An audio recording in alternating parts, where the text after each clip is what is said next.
Welcome to Myclass Yourclass.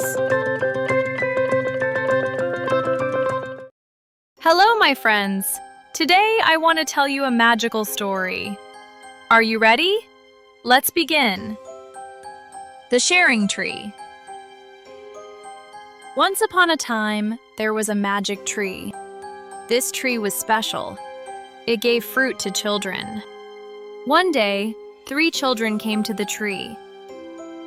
The first child said, "I want all the fruit for me." The tree stayed quiet. No fruit appeared. The second child said, "I don't want to share. Give me the fruits." The tree stayed quiet again.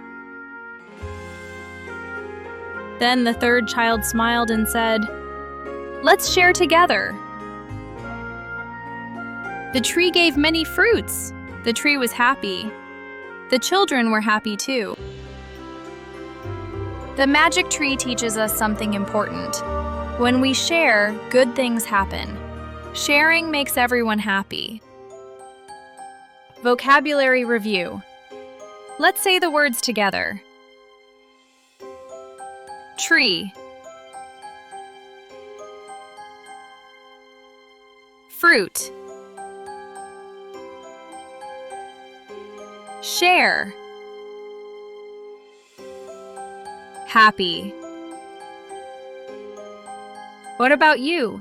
Do you like to share? Say with me, I like to share. Thank you for listening. Remember, sharing is caring. See you next time. Bye-bye.